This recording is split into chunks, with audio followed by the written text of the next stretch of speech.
Most people who try growing tomatoes end up with sad, leggy plants that barely produce a handful of fruit before dying off in August. I know because I used to be one of those people. 30 years ago, I planted my first tomato seedlings in a patch of hard clay behind my house in Kansas, watered them whenever I remembered, and waited for magic to happen. It didn't. The plants turned yellow, the fruit cracked, and by midsummer I had nothing but frustration and a pile of rotten stems. That was the year I almost gave up on gardening forever. But something kept pulling me back to that dirt, and over the next 3 decades, I made every mistake you can imagine so you don't have to. What I'm about to share with you isn't something you'll find in a textbook or on the back of a seed packet. These are lessons that came from ruined harvests, sleepless nights worrying about frost, and thousands of hours with my hands in the soil. So if you've ever looked at someone else's beautiful tomato plants and thought there must be some secret you're missing, you're right. There is. And today I'm going to tell you everything. Let me start with the one thing that changed everything for me, and it's not what you'd expect. It's not the variety of tomato you pick. It's not the fertilizer. It's not even how much sun they get, although all of those things matter.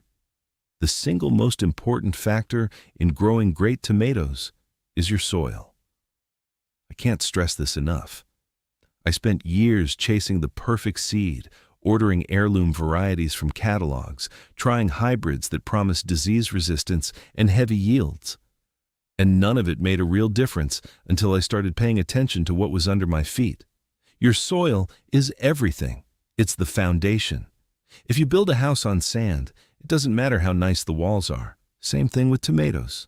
If your soil is dead, compacted, and lifeless, you can plant the fanciest seeds in the world, and you'll still end up disappointed. Here's what I do every single fall, without fail. After the last harvest, when most people are done thinking about the garden, that's when my real work begins. I spread a thick layer of compost over every bed, not the bag stuff from the garden center, though that's fine if it's all you've got. I mean, real compost, kitchen scraps, fallen leaves, grass clippings, coffee grounds, eggshells. All of that goes into my pile throughout the year, and by October, it's turned into this dark, crumbly, sweet-smelling stuff that looks like chocolate cake. I spread it 3 to 4 inches thick and let it sit all winter. The worms do the rest. By spring, when I push my fingers into that soil, it's soft, it's alive, it's warm. That's what tomato roots want to grow into. Not hard clay, not sandy dust, living, breathing earth. Now here's a secret that blew my mind when I first learned it, and most people still don't know this. When you plant a tomato seedling, you should bury it deep. I mean, really deep. Take that little plant, pinch off all the lower leaves, and stick it in the ground so that only the top cluster of leaves is showing above the soil. I'm talking about burying 2/3 of the stem underground. People look at me like I'm crazy when I do this. They think I'm killing the plant. But here's what happens. Every single part of that buried stem will sprout new roots. So instead of having one thin little root system at the bottom, you end up with a massive network of roots running all the way up that buried stem. More roots means more water absorption, more nutrients, a stronger, more stable plant that can handle wind, drought, and the weight of heavy fruit. I've been doing this for 25 years, and it has never once failed me. This one technique alone will transform your tomato harvest. Water is where most people go completely wrong, and I'll be honest, it took me a good decade to figure this out myself. When I was starting out, I'd water my tomatoes every single day, sometimes twice a day in the heat of summer. I thought more water meant bigger tomatoes. I was dead wrong. What I was actually doing was keeping the roots shallow and lazy. Think about it. If water is always right there at the surface, why would the roots bother growing deep? They don't. They stay near the top, which makes the plant weak and dependent on you. One day, you forget to water, or you go on vacation, and the whole thing collapses. Here's what I learned to do instead. I water deeply but infrequently. When I water, I really soak the ground. I want that water to go down at least 6 to 8 inches.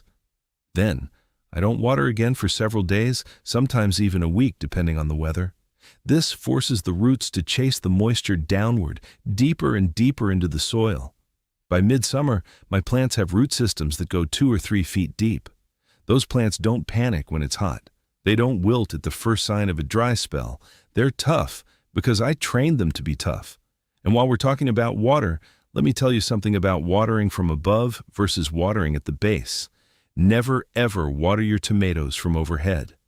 I don't care how convenient it is to just spray the hose over everything. When you get water on the leaves, you're inviting every fungal disease known to gardening. Blight, septoria leaf spot, powdery mildew. All of these love wet foliage. Always water at the base of the plant. I use a simple soaker hose that runs along the ground between my rows. It puts water right where it needs to be, at the roots, and keeps the leaves dry. If you take away nothing else from what I'm telling you today, remember this: wet leaves are sick leaves. Now let's talk about something that separates the good gardeners from the great ones: pruning. Most people plant their tomatoes and just let them do whatever they want. The plant sends out suckers from every leaf joint, and before you know it, you've got this massive jungle of stems and leaves that looks impressive, but actually produces less fruit. Here's why. Every sucker that grows becomes a new stem that the plant has to feed. That's energy going to producing leaves and stems instead of fruit. I'm not saying you should prune every single sucker, but I remove the ones below the first flower cluster always. And for indeterminate varieties, which are the ones that keep growing all season, I usually keep it to 3 or 4 main stems maximum. This gives the plant enough leaf area to photosynthesize and produce energy, but focuses that energy on making tomatoes instead of just making more plant. The way I prune is simple. I check my plants every few days, and when I see a sucker that's still small, maybe 2 or 3 inches, I just pinch it off with my fingers. Clean, easy, done. If you let them get too big before removing them, you end up tearing the plant, which creates open wounds that invite disease. So stay on top of it. 5 minutes every few days is all it takes. Let me tell you about mulching, because this is another one of those things that seems small but makes a huge difference. After my tomatoes are planted and established, I lay down a thick layer of mulch around every plant.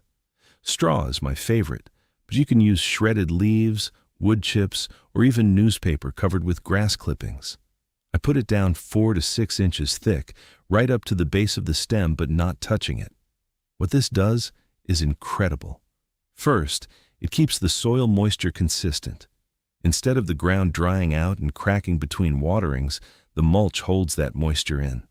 Second, it suppresses weeds. I barely have to weed my tomato beds anymore because nothing can push through that thick blanket of straw. Third, and this is the one most people don't think about, it keeps the soil temperature stable. Tomato roots don't like wild temperature swings. Mulch acts like insulation, keeping things cool when it's blazing hot and warm when the nights turn cold. I've measured the soil temperature under my mulch versus bare soil right next to it, and the difference can be 10 to 15 degrees. That's significant. Here's something I wish someone had told me in my first year. Tomatoes are heavy feeders, but they don't want the same nutrients all the time. Early in the season, when the plant is growing and establishing itself, it wants nitrogen. That's what drives leaf and stem growth. But once it starts flowering and setting fruit, too much nitrogen is actually a problem. You'll get a huge, gorgeous green plant with almost no tomatoes. This is one of the most common mistakes I see. People dump high nitrogen fertilizer on their tomatoes all season long and then wonder why they're not getting fruit. What you want to do is switch to something higher in phosphorus and potassium once the flowers appear. Phosphorus promotes flowering and root development. Potassium helps with fruit quality, disease resistance, and overall plant strength. Now keep it simple. Early season, I side dress with compost and maybe a little fish emulsion. Once I see flowers, I switch to a tomato-specific fertilizer or bone meal and wood ash. That's it. Nothing complicated, nothing expensive. Staking and supporting your tomatoes is not optional.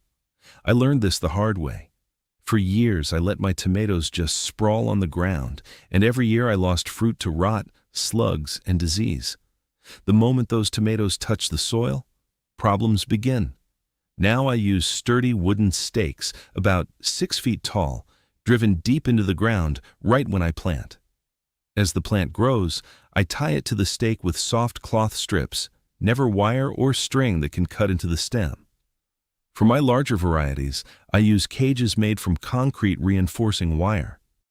The cheap cone-shaped cages you buy at the store are worthless for full-size tomato plants. They tip over by July. Make your own from heavy-gauge wire, and you'll have cages that last 20 years. I still have some from when I first started building them. There's another thing I want to mention that most people completely overlook, and that's the spacing between your plants. I know it's tempting to cram as many plants as possible into your garden. More plants means more tomatoes, right? Wrong. Crowded plants compete for light, water, and nutrients. The leaves stay wet because air can't circulate between them, and that's a recipe for disease. I space my tomatoes at least 3 feet apart in the row and 4 feet between rows. It feels like a waste of space when you're planting those little seedlings in May. But by August, when each plant is a 5-foot-tall monster loaded with fruit, you'll understand why. Good air circulation is one of the simplest, most effective ways to prevent disease, and it costs you nothing. Let me talk about one more thing that I think is really important, especially for people who are just getting started. Choose the right variety for your area. This sounds obvious, but I see people making this mistake every year. They see a beautiful tomato in a magazine or on someone's social media, and they order those seeds without thinking about whether that variety will actually work where they live. If you're in a northern climate with a short growing season, you need varieties that mature quickly.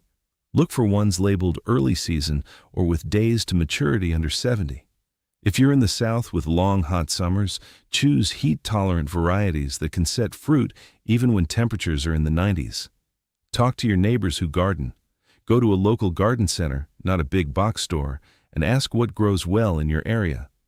Some of my best performing varieties came from seed swaps with other local gardeners who had already done the trial and error for me. Pests and diseases are part of the game. After 30 years, I've accepted that. You're never going to have a perfect season with 0 problems, but you can minimize the damage by being proactive instead of reactive. I walk through my garden every morning with a cup of coffee and just look. I look at the leaves, the stems, the fruit. I'm looking for anything that's changed since yesterday. A yellow leaf, a dark spot, a wilted branch, small holes in the fruit. Catching problems early is the key to managing them. If I see a hornworm, I pick it off by hand. If I see early signs of blight, I remove the affected leaves immediately and throw them in the trash, not the compost. If aphids show up, I blast them off with a strong spray of water. I almost never use chemical pesticides. In 30 years, I've found that healthy soil, good airflow, proper watering, and vigilant observation handle 90% of problems. One thing I've started doing in recent years that has made a noticeable difference is companion planting. I grow basil right next to my tomatoes, not just because it tastes amazing with a fresh tomato, although it absolutely does, but because basil helps repel certain pests like aphids and whiteflies. I also plant marigolds at the ends of my tomato rows. Marigolds are tough little flowers that release compounds into the soil that deter nematodes, which are microscopic worms that attack tomato roots. Do I have scientific data from my garden proving this works? No. But I have 30 years of observation telling me that my tomato beds with basil and marigolds consistently have fewer pest issues than the ones without. I want to finish with something that goes beyond technique. The most important thing I've learned in 30 years of growing tomatoes is patience. This is a slow game. You're not going to master it in one season. Some years you'll have bumper harvests that fill your kitchen counter with more tomatoes than you know what to do with. Some years, an early frost will wipe out everything, or a disease will tear through your garden despite your best efforts. That's just how it goes. The soil doesn't care about your plans. Nature does what nature does. But if you keep showing up, Keep planting, keep learning from your mistakes and your successes. You'll get better every year. I'm a better grower now than I was 10 years ago, and 10 years from now I'll be better still. That's the beauty of it. There's always more to learn, more to try, more to discover about this simple miracle of putting a seed in the ground and watching it become something you can eat. If there's one piece of advice I could give to everyone watching this, whether you're planting your first tomato or your 100th, it's this: don't overthink it. Tomatoes have been growing on this planet for thousands of years without anyone's help. They want to grow. They want to produce fruit. Your job is just to give them decent soil, enough water, some sunshine, and get out of the way. Everything else I've told you today, the deep planting, the pruning, the mulching, the feeding, those are refinements. They'll take you from good to great. But the basics are beautifully simple. Good dirt, good water, good light, and a little bit of love. That's all a tomato really needs. That's all any of us really need if you think about it.